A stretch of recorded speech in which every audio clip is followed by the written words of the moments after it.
So now we will hear from Mikhail Delyagin on the global crisis, why mankind needs Russia.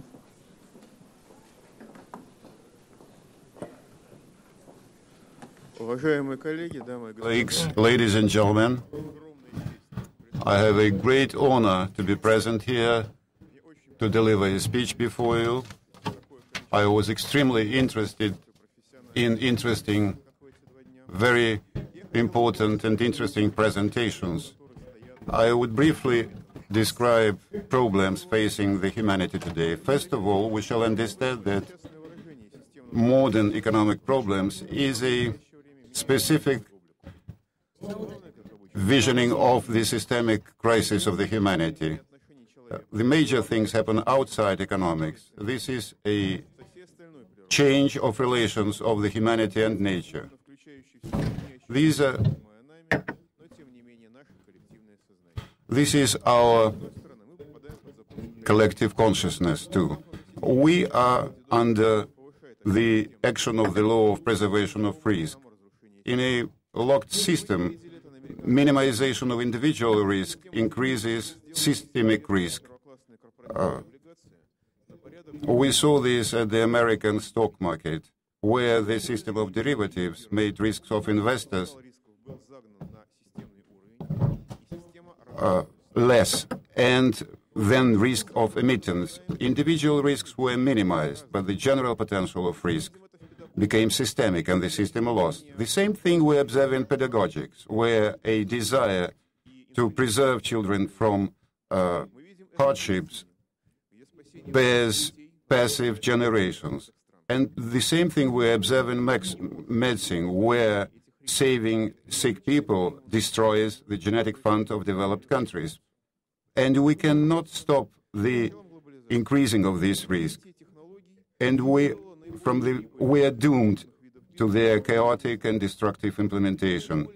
Most profitable of generally available means massive. This means that the major activity of a man in the present world is not changing the world, but shaping his own consciousness. We never witnessed such changes in the history of humanity.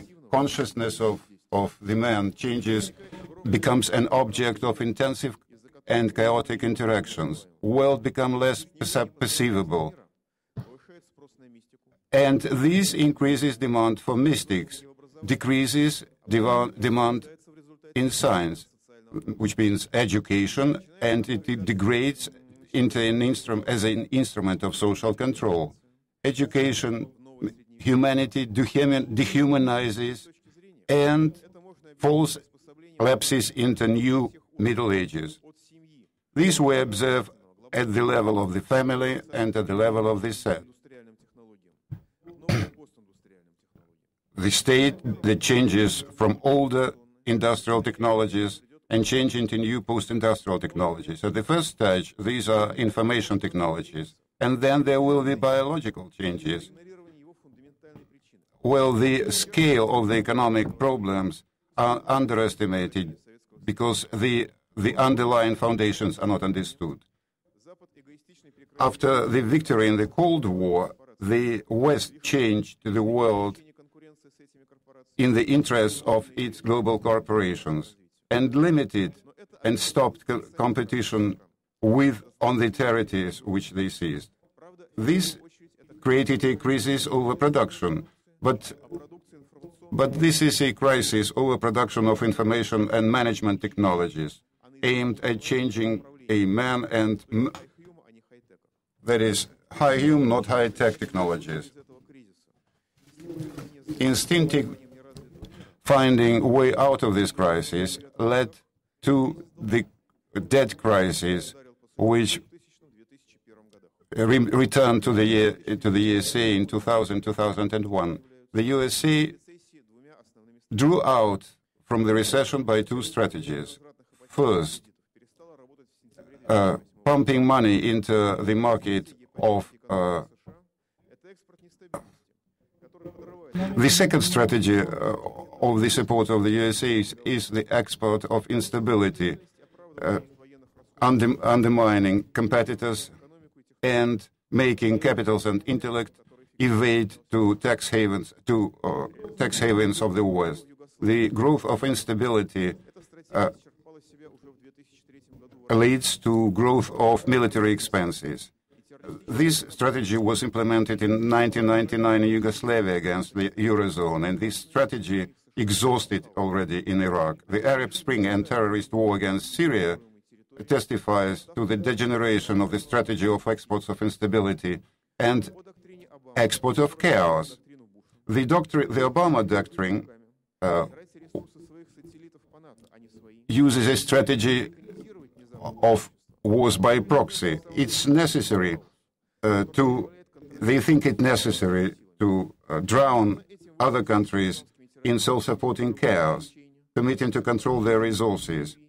And this union with this realized in the union with the Islamic terrorists, which was works of Cheney and became visible in Libya and Syria. Today, the West does not increase its competence and competition, but pushes its problems into the third world. And we see new colonialism of the West, which means the West lost strategic initiative, and nobody can take this initiative. The organic incapability of US to and their egoism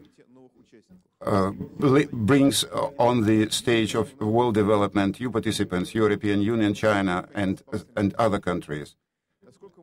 As we can understand, the integration of humanity today in the beginning of the 20th century exceeded capabilities of its managing systems, and humanity becomes more shallow. It steps back and partially restores management. On the other hand, the global market is terrible because there's no sources of external competition. The technological process, which could be the other source of competition, is limited by monopolies themselves.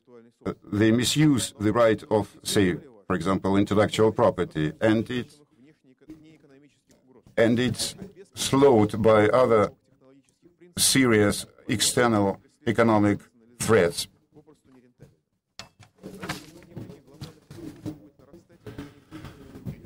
Global monopolies will stagnate and later will fall into depression.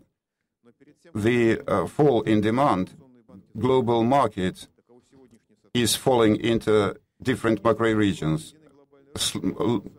Smaller scale of markets will lead to loss of technologies and technogenous catastrophes.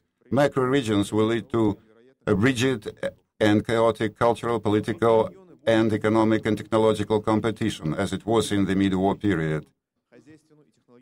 Formation of macro regions will limit the power and stagnation of global monopolies. With all their power, their access to the foreign or alien macro regions will be leading. Therefore, this scenario is unacceptable for the global managing class and the USA.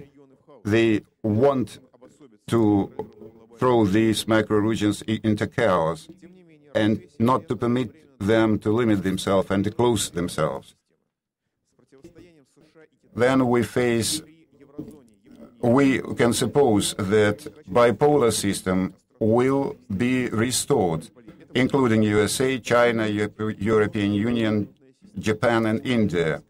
And there will be a multi-currency system in economy. But fundamental problems of contemporary development is not egoism of the USA, not the lack of liquidity, but absence of sources of economic growth of the USA, and nothing will soften the crisis of overproduction of global monopolies and create new economic motor for development. And it means that from the crisis, world economy will get not into a restoration period, but into a depression. And this depression will lead to wars. And there will be no exit out of wars. There will be no divided micro-regions, and there will be no separation of monopolism inside them. There's a non-economic factor as proliferation of computer technologies, which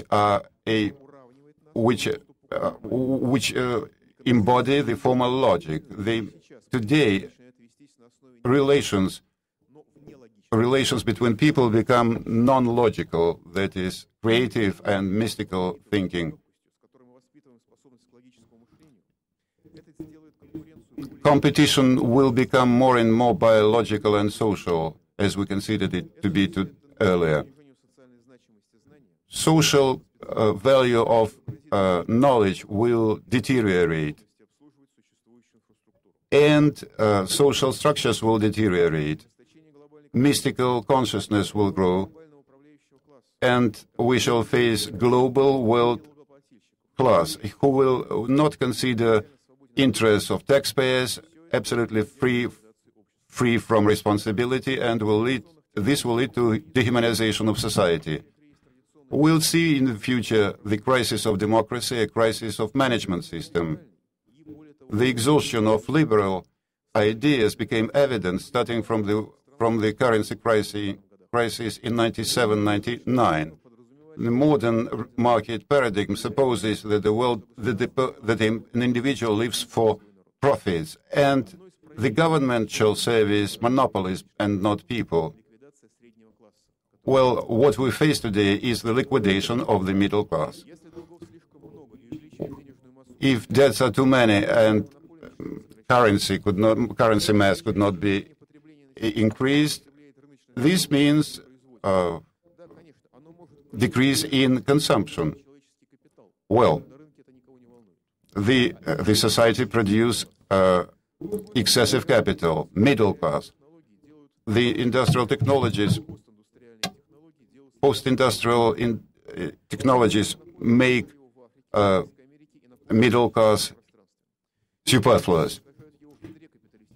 It is being destroyed in the nucleus of the world system in USA and Middle Ages. And impoverishment of the middle class in other countries will not save us from the class. The democracy exists in the name and for the middle class. And after the middle class will leave this scene, we shall face dictatorships. This will be a full dehumanization of society and of the West. We shall see how the West will refuse human rights and human values and will return to Middle Ages.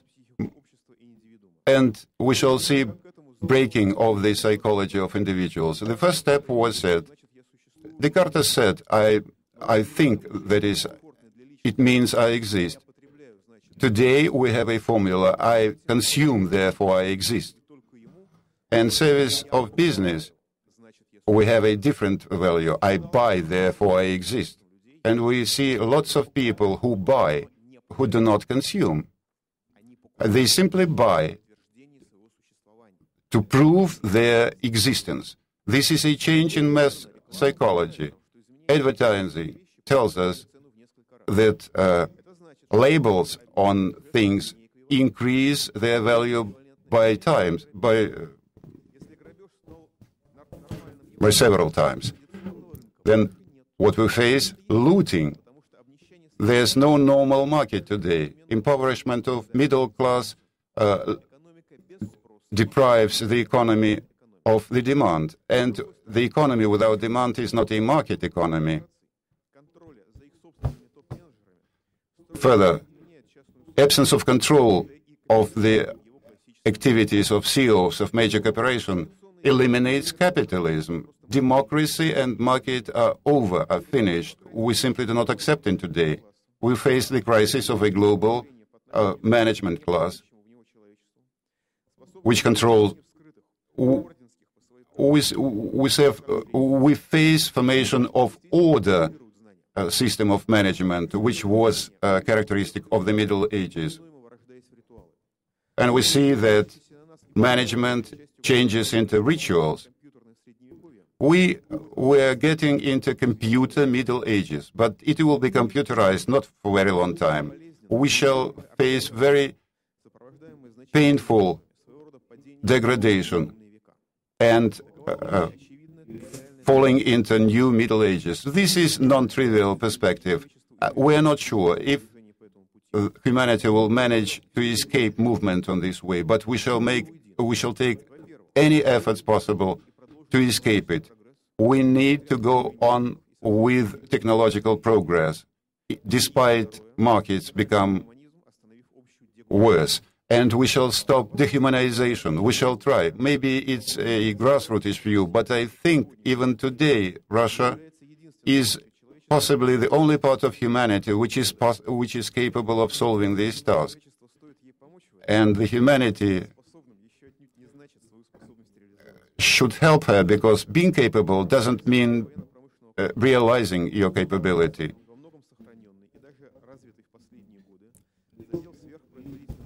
Well, there are certain foundations for super technologies. They are blocked today by monopolies, but their collapse in situation of total depression, these super technologies will provide for higher efficiency, even on short markets. And Russian culture still preserves its humanitarian component. And we perceive all activities in a way of their usefulness for the society and not for monopolies. Justice still is a value in Russia. And this is a background for survival of humanism. And Russian culture is messianic. Even in conditions of high comfort, people still remember of it. But this is a capability of an individual as a human species. And ignoring this led to this crisis. People in favorable conditions, in comfortable conditions, stopped to multiply. But in Russia, people either in comfort or on the verge of death still preserve their core. And this permits to avoid traps put by the development today.